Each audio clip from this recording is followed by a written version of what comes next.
Hello, and welcome to the GSMC College Football Podcast on this Tuesday, April 8th. I'm your host, Jake Daly. Got a good show for you today. Mainly going to talk about the ESPN Top 300 list for the 2026 class that's came out yesterday. Talk about some of those guys and their fits that are already committed to the programs. Talk about their fits in those respective programs. We're also going to talk a little bit about the Ohio State quarterback competition. Ryan Day just had some comments the other day about it. Also, as well, going to get into a BYU season preview, and make sure you stick around for our last segment where we're going to talk about Colorado long snapper giving a business pitch to his teammates. Pretty cool moment. But before we start, I'd like to ask that you please like and follow during the show. Also, we get a number of questions from our viewers, and your input is a big part of it. So whether it's a quick comment, a thoughtful question, or just something that you have to share, we would love to hear it. Now, if you want to make absolutely sure that your message stands out and gets featured on the show, there's an easy way to do that. Use the Super Chat feature. Just click the $sign at the bottom of the chat box to send in your Super Chat. This guarantees that your message gets on the air, and it's also just a fantastic way to support our channel. We rely on your support to keep bringing you the sports content that you love, and we appreciate every bit of it. So go ahead, let us know what you're thinking, hit that Super Chat button, and let's just keep this show as interactive and as exciting as possible. And if you prefer, you can also go to gsmcsport.net to tip, donate, leave a comment there. So we're going to talk a little bit about the ESPN 2026 Top 300 list that just came out yesterday or Sunday. I saw it yesterday, so I believe it came out yesterday. Pretty interesting list here. It's a little bit different than some of the other recruiting sites I've seen. I've looked at 24/7, On3, and they kind of have some disparities between the people. So I just kind of want to hit some of the highlights of the list of what I saw, what I thought was interesting. So right now there's 21 total 5 stars on the list. That's pretty accurate. That's kind of normally how that number is. It probably will gain a couple 5 stars as, they play out their senior season as things kind of progress from there. There's only 4 quarterbacks that are 5 stars, which is kind of interesting. It depends on the class normally, but normally there's at least 4 or 5. And Keyshawn Henderson, who I kind of touched on last week, committed to Houston. He's also listed as an athlete right now, not listed as a quarterback. So it's going to be interesting to see if he actually sticks at quarterback when he goes to Houston, or if he's going to switch positions, because it really sounds like he's got the athlete in him. He's able to switch positions. He's good enough to play wide receiver or corner at the next level. So that's kind of going to be a big one to look at.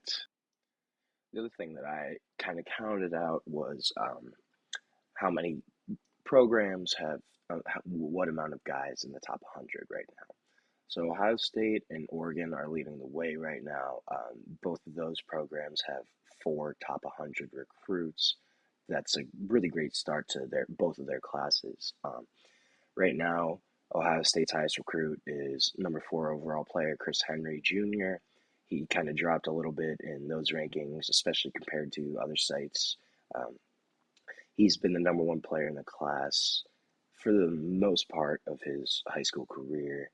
It's kind of depended on what site and what recruiting ranking, but normally he's been a top 1 or 2 guy. So to see him at 4 was kind of interesting. Obviously, still an elite prospect. Number 4 overall in the country is not a bad little place to be in. And then Oregon also has 4 top 100 recruits right now. Their highest ranked recruit is number 11, Kendra Henderson. I'm going to talk about him a little later in the show, but that's going to be a guy to look out for. So right now, the top uncommitted players in the class, I kind of touched on both of them last week, actually, but Lamar Brown has now taken over as the number 1 overall prospect, according to ESPN, and Jackson Cantwell is the number 3 overall prospect. those are the top two uncommitted players in the class. The top 10 right now is split right down the middle. There's 5 kids that are committed, 5 that aren't. I thought that was kind of fun. But so I want to talk a little bit about Lamar Brown though. So Lamar Brown, true two-way guy. He's 6'4", 285. He's probably going to end up focusing on defense at the next level. He's got just a really good athlete, though, in general. Um, he really showed out at the Under Armour New Orleans camp this past month. That's kind of pushed him towards that #1 overall spot, that #1 overall recruit in the class. And this is the number that really stuck out to me. So, mind you, again, the kid is 6'4" and 285 pounds. And he ran his 40 at 4.86. And this kid's like 16 or 17. If you imagine a high school lineman running a 4.86, that's better than guys that are going into the pros this next season. I remember Kenneth Grant from Michigan ran a 5.1. This kid ran a 4.85 basically at 285 pounds. That's pretty impressive. That's pretty crazy athletic ability. And he also took reps on both sides of the ball during the camp throughout the weekend, really showcasing his competitiveness, his drive to win, drive to compete. I thought that was kind of even more impressive that he's still taking reps on both sides of the ball against kids that are some of the best prospects in the country, especially in New Orleans, in that region. There's a lot of talent at that camp, and the fact that Lamar Brown is taking snaps on both sides of the ball, that's pretty impressive. He's got a really good burst, really good flexibility on the edge. He really tries to use his quickness to get around people, which makes a lot of sense, especially when you think about that 40 time. Obviously, he's got a good burst, got a good first step, and that kind of really helps him win at the line and just what he's trying to do. He's probably honestly a better long-term offensive line prospect just because of those traits. If you're running a 4.85 and you have that kind of quick burst, that flexibility, obviously it's going to help you on the defensive side of the ball. But if you can use those traits to be an offensive tackle, that's where you're an elite offensive tackle or an elite guy there at that position.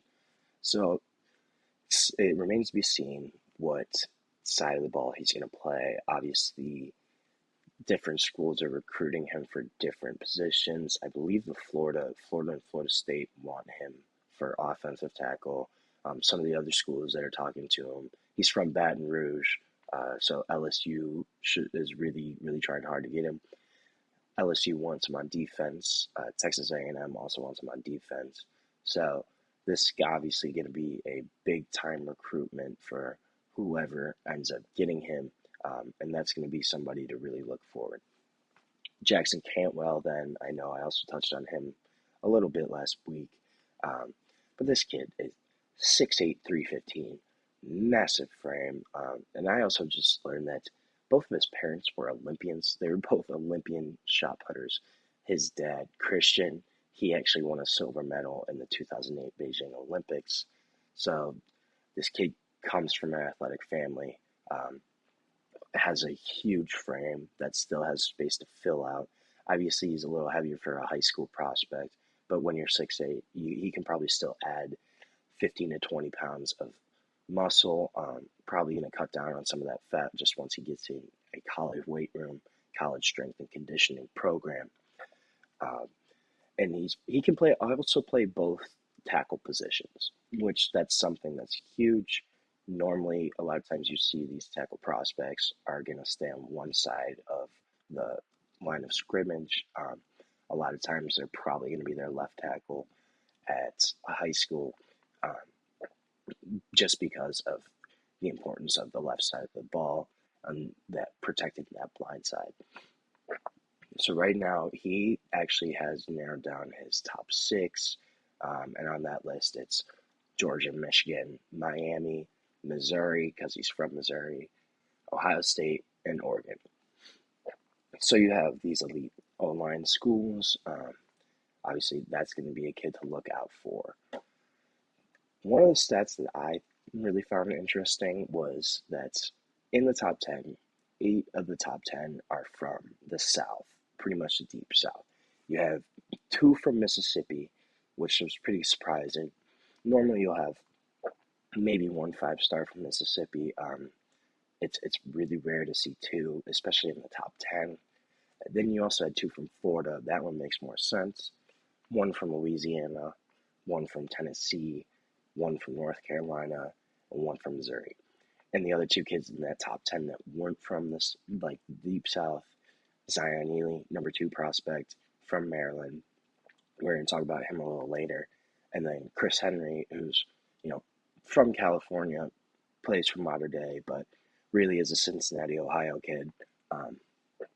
I thought that was kind of interesting, just that there was no Texas. There's one Cali, but Chris Henry did just transfer to Mater Dei before this past season, so he grew up in Ohio, spent most of his time there. So really no true Cali and no Texas kids. I thought that was kind of interesting. Obviously, each year depends on who's in the class, just the talent across the board, but 8 of the top 10 being from that region, being from the South, but not Texas, not California. I thought that was kind of interesting. Obviously, those 2 states are going to have a lot of depth, a lot more guys probably overall in the top 300. But in that top 10, they're kind of out of there right now. The other thing I thought was interesting, the top true cornerback in the class was 15th overall. That's Elbert Hill. He's from Archbishop Hoban. Great program out of Akron, Ohio. Pretty much perennial Division II state champions in Ohio. The top 15, only number 15 for the top cornerback in the class. I thought that was kind of interesting, just because the emphasis on cornerback has risen throughout the years. It's a premier position at this point. You want a true shutdown cornerback. And the fact that the top one in the class is only 15th, I thought that was kind of interesting and just obviously highlights that each year is different just depending on the class. And then on the flip side, your number 7 overall player in the class is a running back. It is Derrek Cooper. This kid has been compared a lot of times to Leonard Fournette. Similar frame, bigger back, 6'1", 200.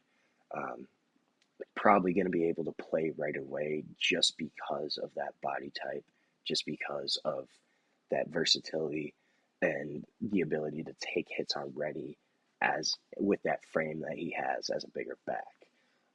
But number 7 overall for running back, kind of impressive just because obviously running back has kind of been de-emphasized, and I know at least in the past few classes there hasn't really been a big-time 5-star running back. So the fact that Derrek Cooper's number 7 overall player in the class as a running back was pretty impressive to me. So right now we're going to take our first break of the show, and when we come back, we're going to talk a little more about the 2026 recruits, but we're going to switch gears, talk about the guys that are already committed, talk about their fits with the programs where they're pledged to. But we'll be right back on the GSMC College Football Podcast. I feel like I'm losing my mind. Is everybody in the world blind? Please, Lord, give me a sign, a sign. I feel like I'm losing my mind. Is everybody in the world blind? Please, Lord, give me a sign, a sign. I wanna be the greatest. Everybody on the fake shit. I look around and feel like everybody is the fakest. I make this every day and I'm impatient, hoping one day I blow up from the basement. Statement, the top is so vacant. I don't hear shit that I think is amazing. Waiting for my day when I'm playing sold out shows where 1,000 faces. Hey, give me that crown, get in my way and to be put down. It ain't your place, all this my town. If I want that shit, then I'll get it right now. I'm losing it, the noose it fits. I'm losing shit, a stupid myth. You choose to live or choose to dip. You choose to fight or lose your grip and lose a gift. I feel like I'm losing my mind. Is everybody in the world blind? Please, Lord, give me a sign, a sign. I feel like I'm losing my mind. Is everybody in the world blind? Welcome back to the GSMC College Football Podcast on this Tuesday, April 7th. Just talked a little bit about the ESPN Top 300. We're going to talk a little more about that in 1 second. But first, I just want to remind everyone that we love hearing from you during the show, whether you've got a burning question, a hot take on the game, or just something that you've been dying to share. We're all ears. This show is all about keeping the conversation lively and making sure that your voice is a part of the mix. So don't be shy. Drop your thoughts in the chat. And if you really want to make sure that your comment or question gets noticed, why not use Super Chat? Just hit the $ below the chat box, send in your message, and it's guaranteed to get featured on the show. Plus, it's just a great way to support our channel. Your Super Chats help us keep the lights on and help us keep bringing you the sports content that you love. We're so grateful for each and every one of you who joins us here. Your support makes all the difference. So let's keep the conversation going, send in those Super Chats, and together we make this show even better than ever. And if Super Chat isn't your thing, you can go to gsmcsport.net to tip, donate, and leave your comment or question there. We appreciate every bit of your support. So we're going to stick with the 2026 theme of the day. It's a heavy high school day. There's not a lot going on right now, so we are talking high school guys. These are going to be the guys that are going to be the stars in the next 3-4 years. You're going to be hearing these names on Saturdays. So we want to talk about some of the guys that have already committed, already pledged. Obviously, they can change their commitments at times, but right now, these guys are pledged to these programs. And I just want to go over some of their fits, some of their how they fit as a player and in that scheme, in that system. First guy I want to talk about, I mentioned his name earlier, but Zion Ely. Now, this kid's the number 2 player in the country, defensive end, pretty big guy, but this is a Maryland Terrapins commit. So he's from Maryland, from the DMV area. This is a big-time pickup for Maryland. The last time that Maryland signed the number 1 player in the state was 2021, and they haven't had a lot of success in that area, in the DMV area. So the fact that Zion Ely is a Maryland commit is huge. Maryland has never even had a number 1 player in the DMV area. They've never landed one in the ESPN 300 era, which has been since 2006 now, so pretty much 20 years. Wow, 20 years, that's pretty crazy. So, on the field, though, this is a really strong fit for Maryland and for Zion Ely. Maryland has really struggled rushing the passer in the past few years. Last year, they only had 14 sacks as a team, 14 total, and they just weren't effective at all in rushing the passer. There was no strong pass rush. There was no pressure being put on opposing quarterbacks. And this is something that Zion Ely can do. Obviously, this is kind of his bread and butter. And Maryland also just signed a kid in this year's class, 2025 prospect, Zahir Mathis, who's a 4-star, who's also a big pickup. So if you bring Zion Ely in, you have Zahir Mathis bookending one end and Zion Ely on the other. Suddenly, Maryland's got a decent pass rush now. He's probably going to be able to play early there, make an early impact, just because of that lack of pass rush and obviously just his caliber of talent. Maryland really doesn't get a lot of these big-time prospects. So the fact that Zion Ely said, hey, I'm going to stay home, that's really, really big win for Maryland. And it would also just give him time to develop. Obviously, he'd probably be able to play as a freshman, but if you think about it, by the time he's a junior then, and if he's played already 2 or 3 seasons pretty much, developing, maintaining that skill, that's a really good position for him to be in. So Zion Ely's really one to watch out for. Then I want to switch gears to talk about Kendra Harrison. So I mentioned his name earlier. This is the number 11 player in the class. Kendra Harrison, tight end, big body. He's 6'6", 230, but he's a fluid mover. And he is an Oregon Duck commit. So this is a guy that really gives them an explosive option at tight end. Obviously, they've had Terrence Ferguson last year, the past couple of years. He had a really good season for them. Kendra Harrison, though, this is a different type of talent at tight end. This is a guy that can really be a potential game changer at that position. He's 6'6", obviously, but he's a basketball player too. Makes you think of guys like, Antonio Gates on the really high ends, but a lot of tight ends have been able to transition from basketball to football, and a lot of those basketball skills have kind of helped them, right? He's able to go up and get the ball in kind of any position. That frame that he has gives him a massive catch radius, and just the ability to kind of adjust on the fly to where the ball is. And that's a really big thing for Harrison as a tight end.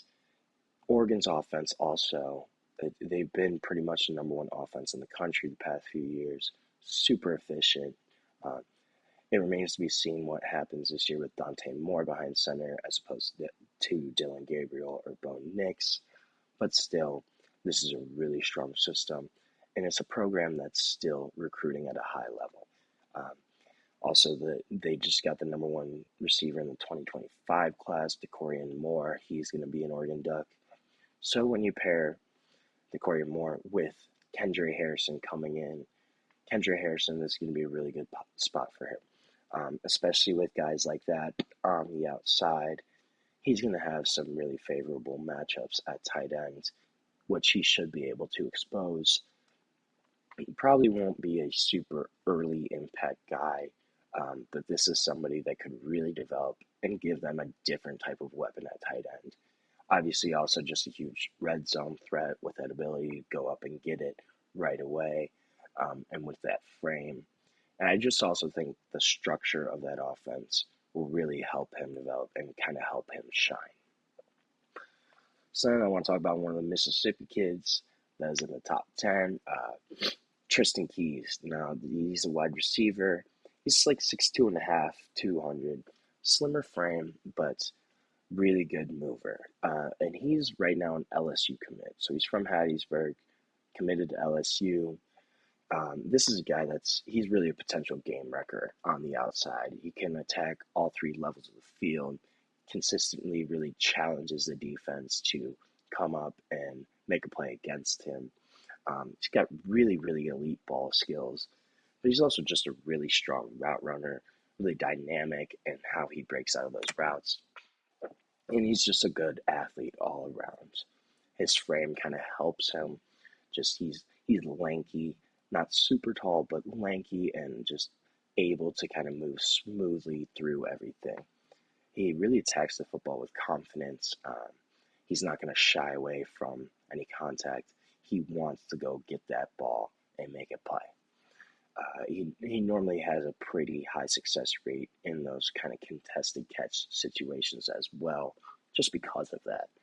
So he really shined on this off-season circuit, like this past summer, this past year, and then he went off this season with Hattiesburg. They went on a huge run, undefeated during the regular season. I don't remember if they won the state title. I don't believe they did, but still undefeated during the regular season. Big time production there. He might not ever be like a true burner, not going to kill anybody with his speed, but just the ability to have those smooth routes, attack all three levels of the field. That really makes him somebody that can do well. And this is something that is going to fit at LSU. Obviously, LSU has a history of producing wide receivers at this point. They keep churning them out. And I don't blame Tristan Keys at all for wanting to go to LSU. That's a spot that they've clearly shown that they can develop wide receivers.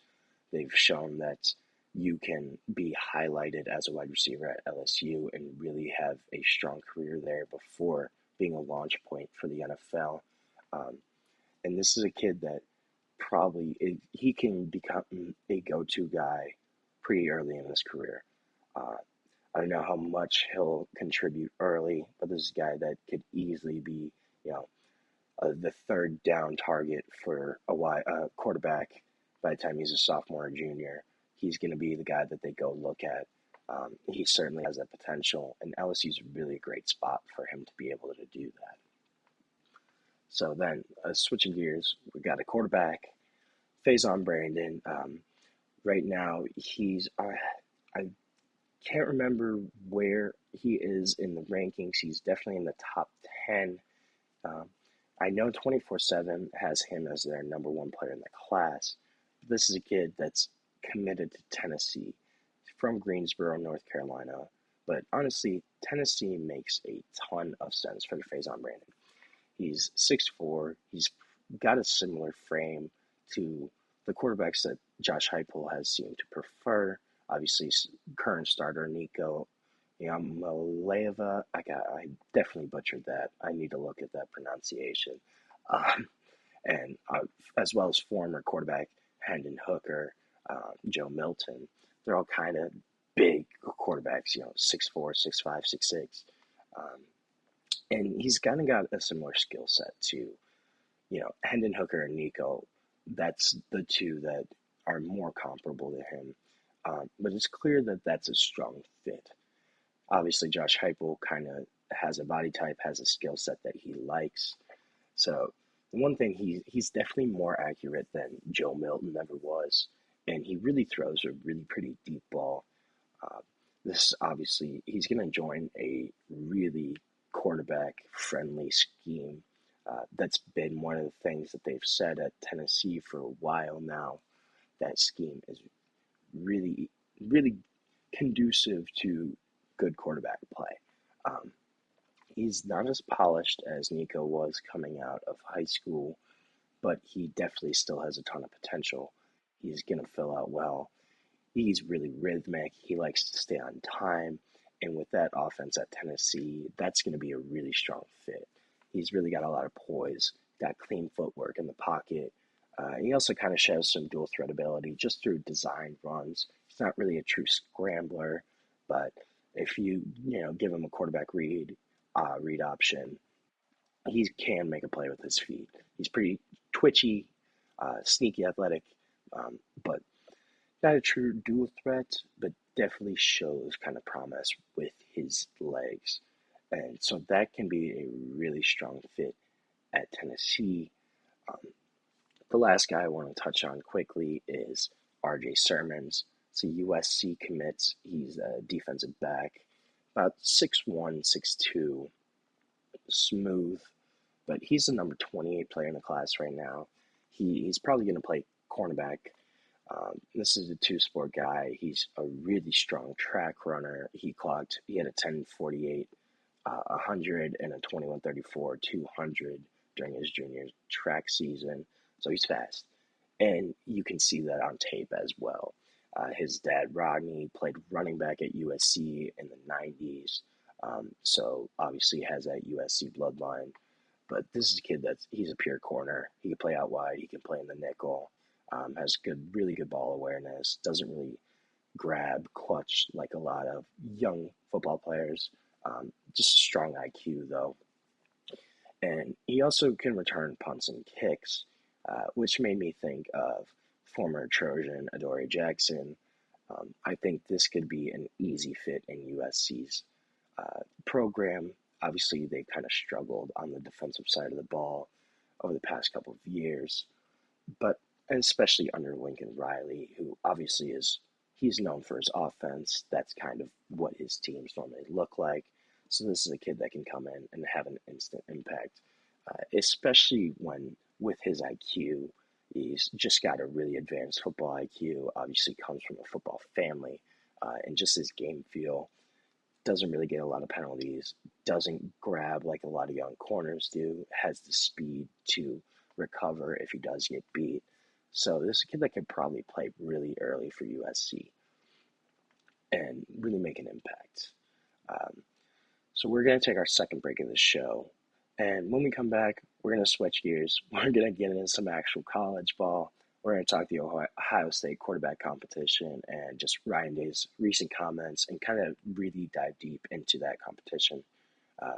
So we'll be back shortly on the GSMC College Football Podcast. Looking for your daily fix of sports talk without having to pay for it? GSMC Sports Network is available on YouTube.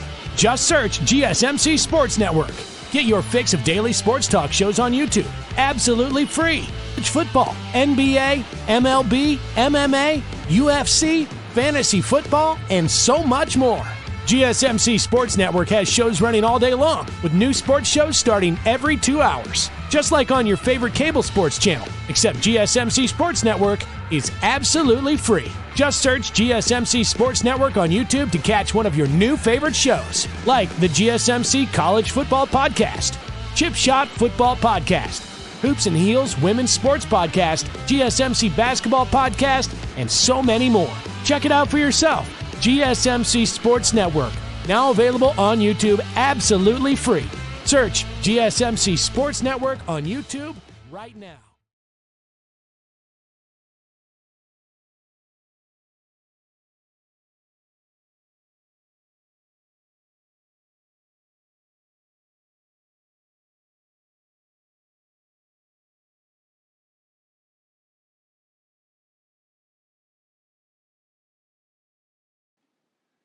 And I just realized my mic was off for the last 30 seconds.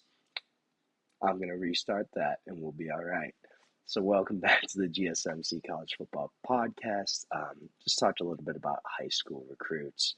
We're going to switch gears. We're going to get into some actual college ball. We're going to talk about the Ohio State quarterback competition.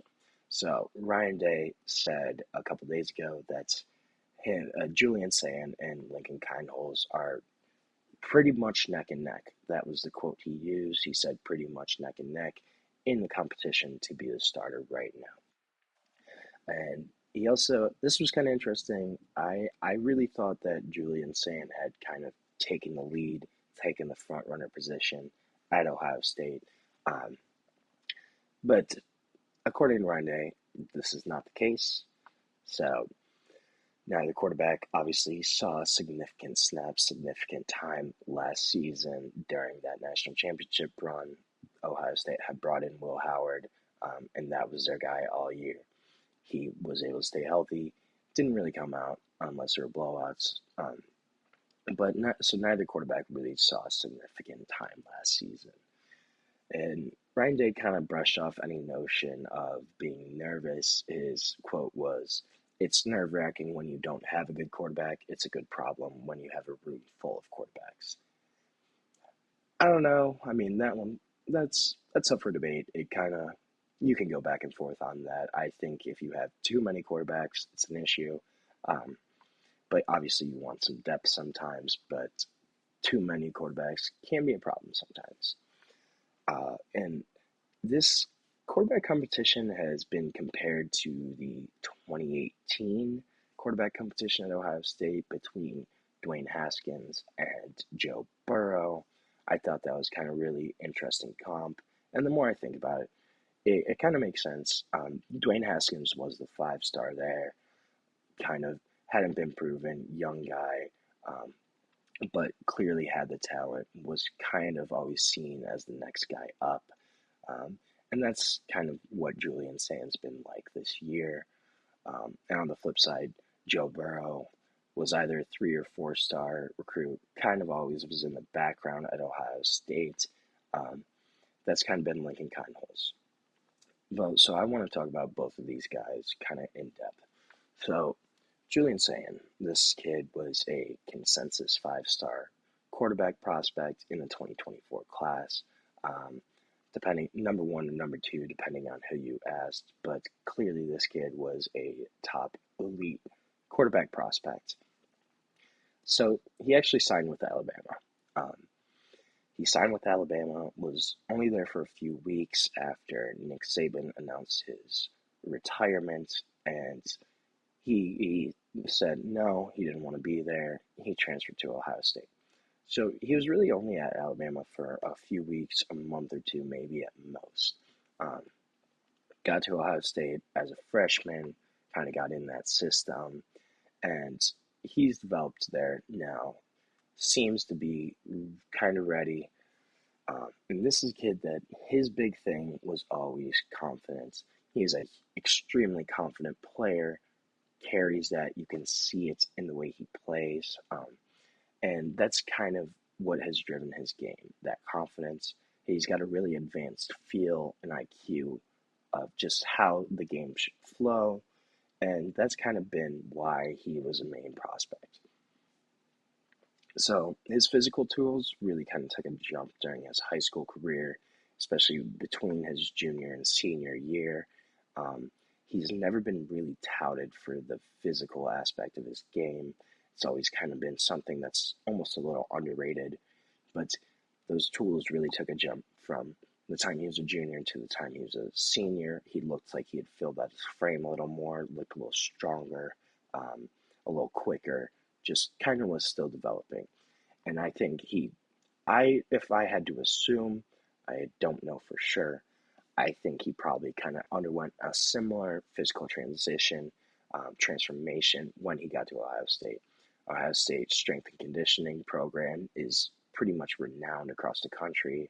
Strength coach Mickey Minotti, he really pushes that program at Ohio State, and normally these guys kind of get transformed. I don't know if you remember the photos of Joe Burrow from the time he was a freshman at Ohio State to the time he left, just the body type. That happens to most of these guys at Ohio State when you get in that strength and conditioning program. And if I had to guess, I'd say probably the same thing happened to Julian Sand. So I would take a venture that his tools have probably even gotten a little better as he's gotten to college. He's probably still improved in that aspect. He's really an underrated athlete, but he's able to evade defenders when under pressure pretty easily, just also because of his feel for the game. And this is a kid that's got some really high potential and probably will be the starter at Ohio State at one point, even if it's not this season, and could be a really high quality player. But it sounds like Lincoln Kindholz is still making some moves. He was a four-star quarterback, low four-star, high three-star, depending on who you ask. Kind of came from out of nowhere.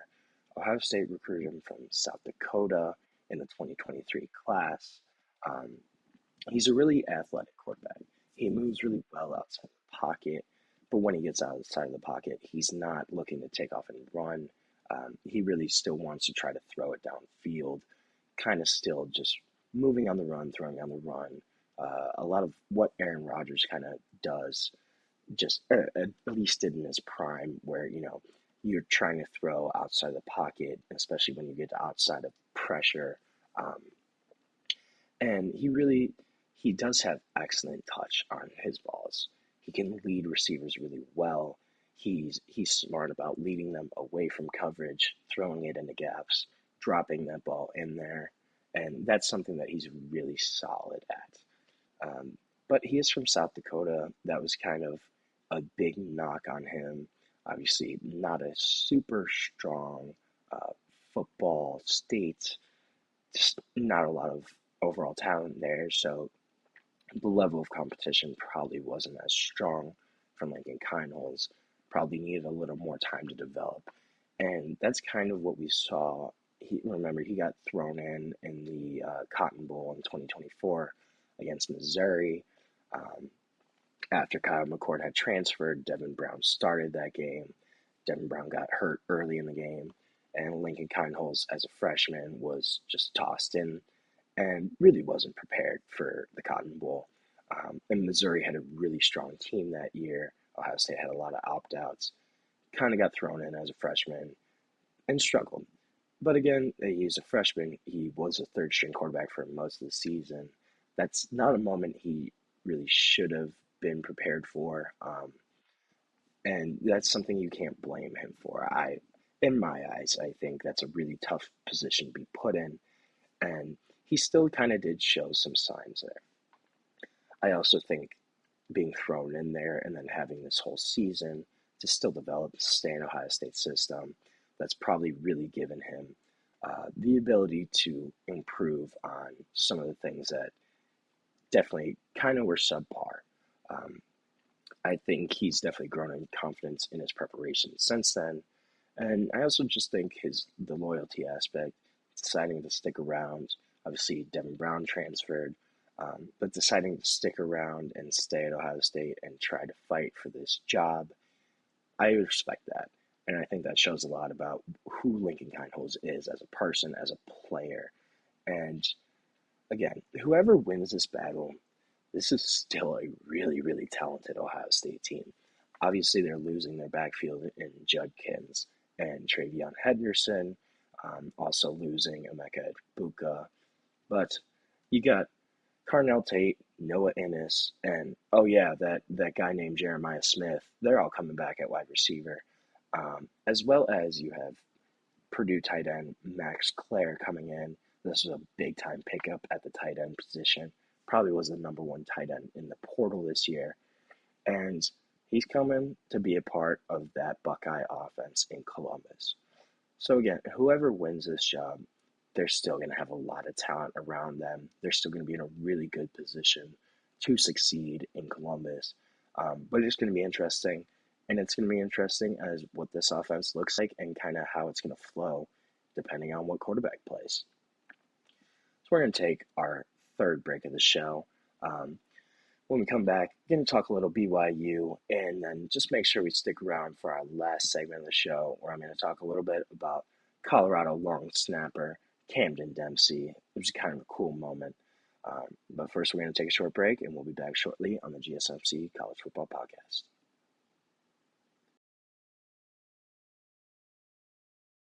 For the best and latest podcasts available anywhere, go to the podcast app on your cell phone and type in GSMC to access free content-rich podcasts on health and wellness, book reviews, sports, entertainment, relationships, social media, movies, technology, finance, and even weird news. Subscribe and download the GSMC Podcast Network's family of shows, available everywhere podcasts are found.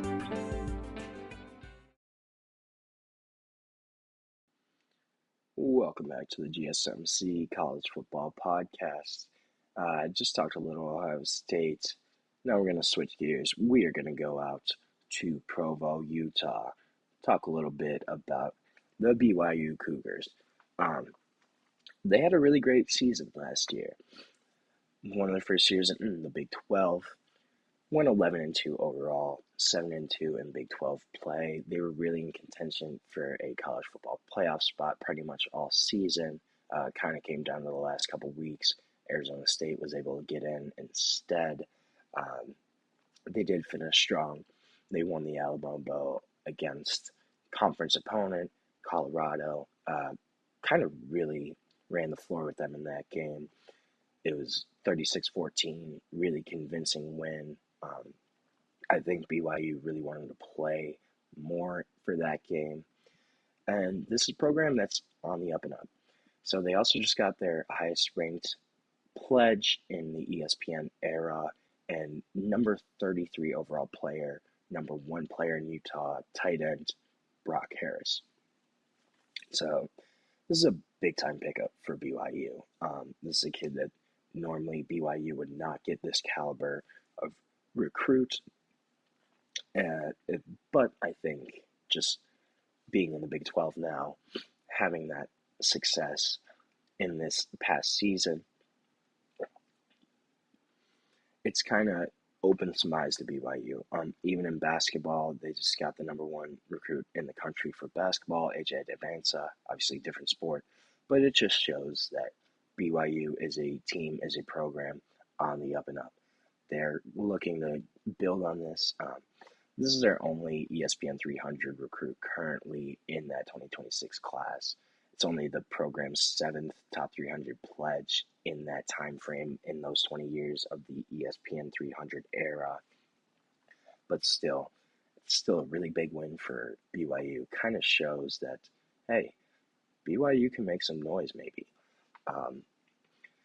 Obviously, they have some tough games this year. It, obviously, it's going to be a heavy Big 12 schedule. They do have Utah at home this year for the Holy War. That's a big one. It is going to be a really tough matchup to win this year, though. They were able to go into Utah last season, beat Utah. Utah had a really strange year. They were kind of projected to be the Big 12 champs by a lot of people. Kind of struggled just from injuries and just never really got off to a strong start, never really got in rhythm. So BYU was able to go in, beat them in their own home last year for the Holy War. It's going to be a really tough one to win in back-to-back years. I think Utah is going to be a much stronger team this year. So BYU, that's going to be a tough one to win. It is good that they have it at home. They're going to have to travel to Lubbock this year to play Texas Tech. Texas Tech, I think, that's a sneaky Big 12 pick. Probably, honestly, might be my Big 12 pick to be the champion this next season. They really hit it hard for the portal. I think that's going to be another tough game for BYU to win. I could certainly see 2 losses in those 2 games against Utah and Texas Tech. They're also going to have TCU at home. That was a close game last year between TCU. TCU actually went 9-4 last season.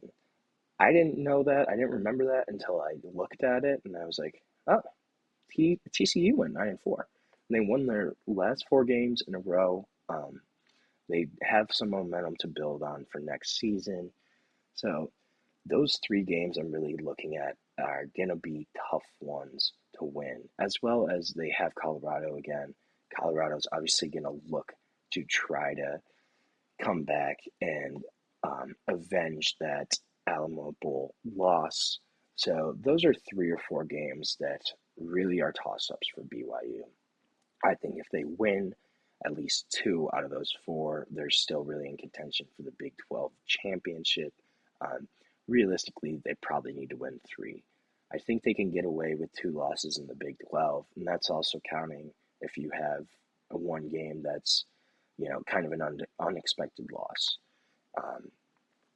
Offense is really going to be the key for BYU this season.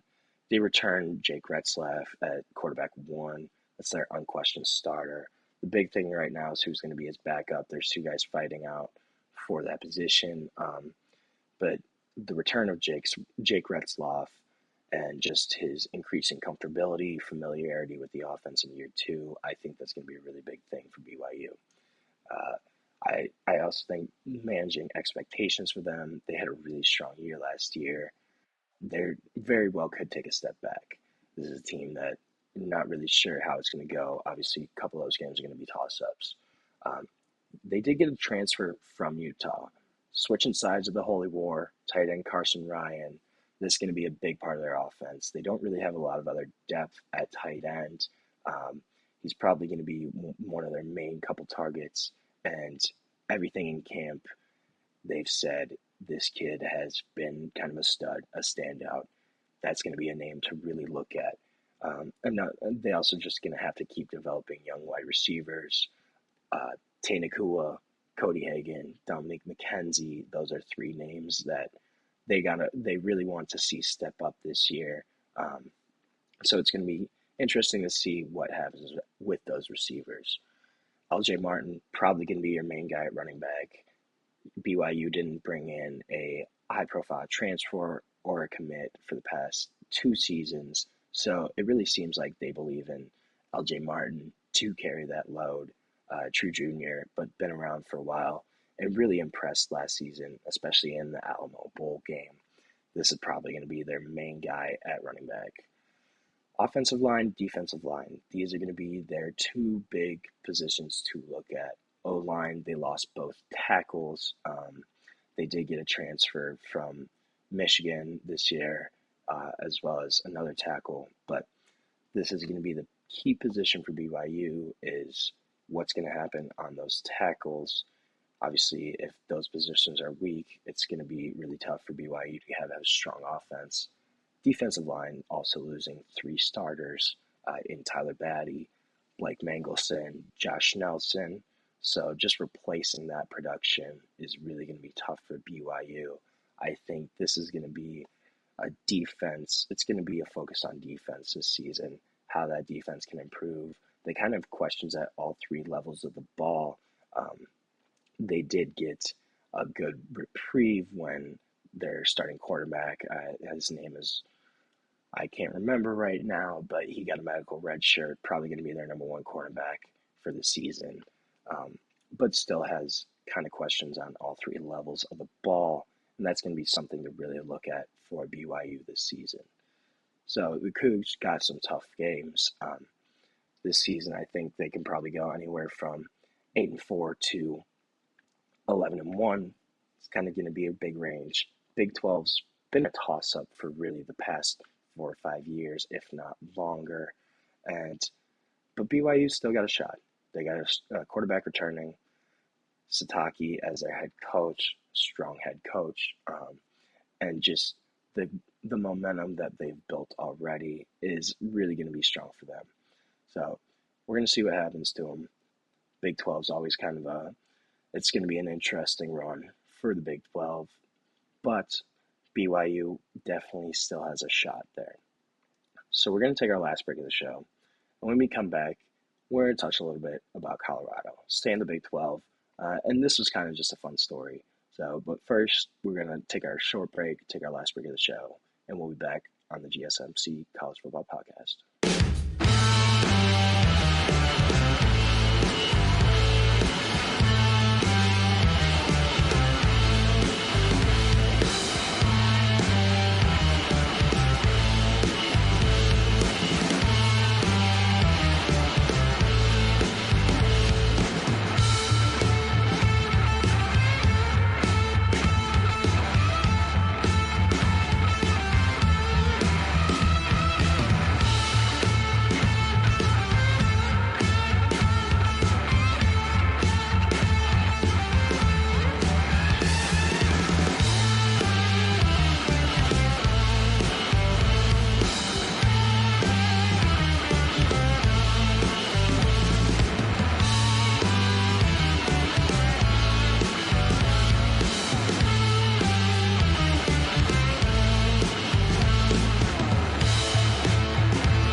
Welcome back to the GSMC College Football Podcast. And for our last segment, we're going to talk about a story that I saw. I think it happened last week, but it was just really cool. So during one of the Colorado's team meetings last week, long snapper Camden Dempsey, he mentioned that he was launching a digital title insurance company. It was named Veristate Title.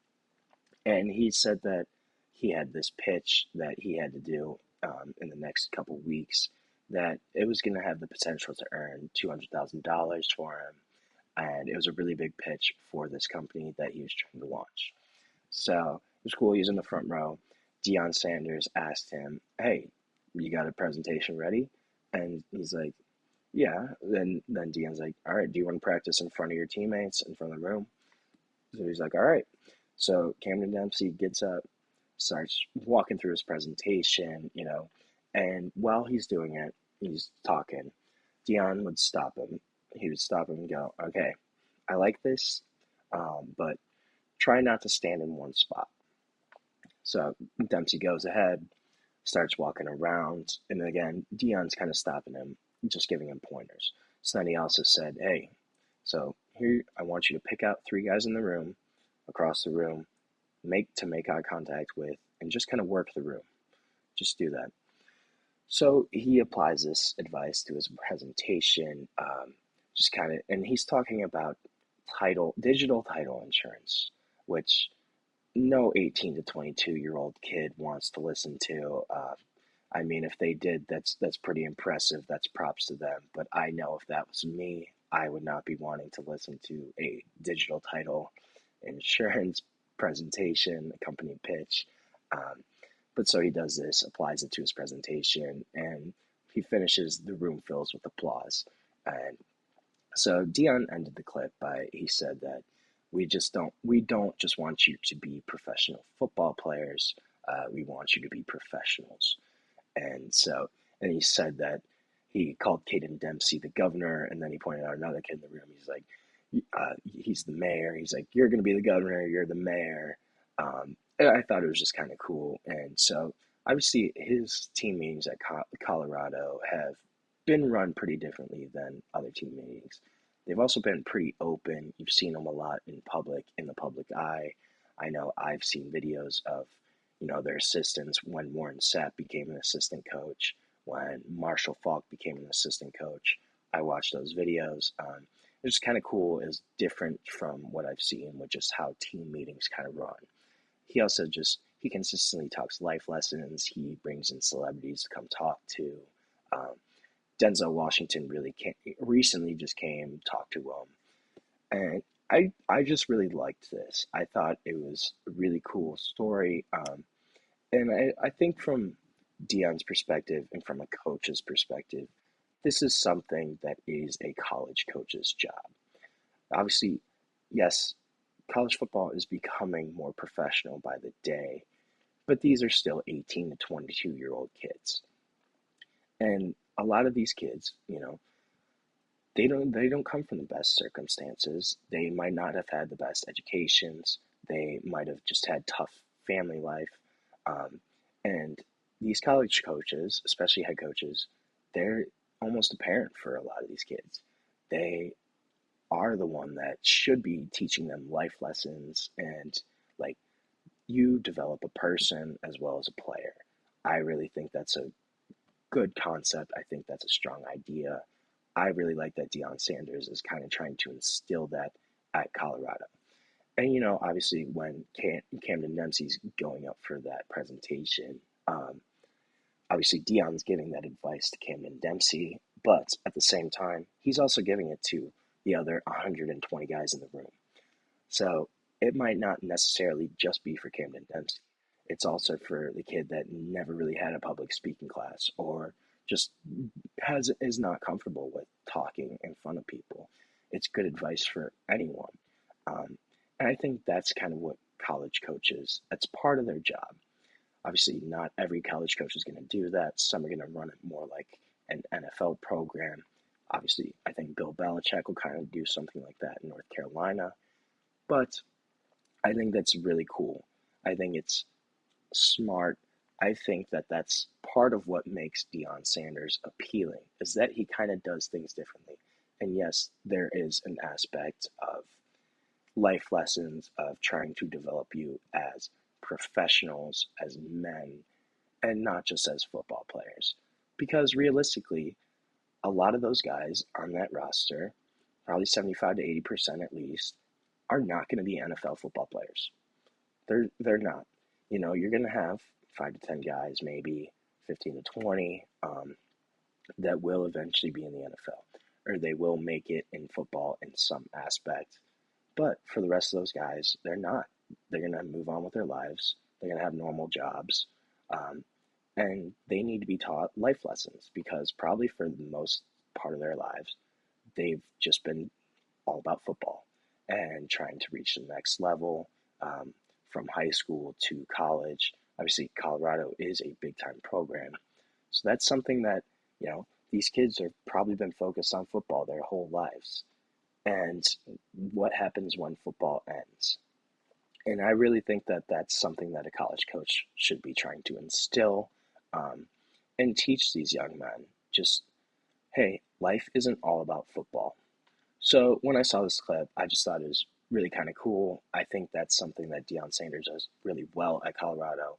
And I think that's really part of his appeal for a lot of these kids that want to come play for him.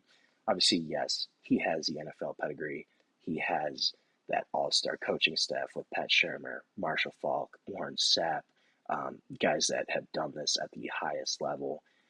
And just the flash, the kind of prime time, that's a big appeal, right? But at the same time, when you see something like that, when you see him trying to teach these kids, hey, this is what you need to do in life to succeed. not just in football, but in life. I think that's part of what makes him appealing, and it's just cool to me. I think that's just really part of a college coach's job. I think that's something Deion does well, and so I wanted to end my show on that because it was just kind of a cool story, and I thought that, I don't know, I liked it. It was something that Deion does well, and I think it's something that other college coaches could really do a lot more. So with that, we are going to end our show for today. Thank you so much for tuning in to the GSMC College Football Podcast, presented to you by the GSMC Network. Please remember to like and follow the show. Your support means a lot to us. So like, subscribe, leave a review. Really does make a difference. And we also invite you to follow us on Facebook, Instagram, Twitter, and TikTok for more content, more updates. So thank you once again, and have a wonderful day.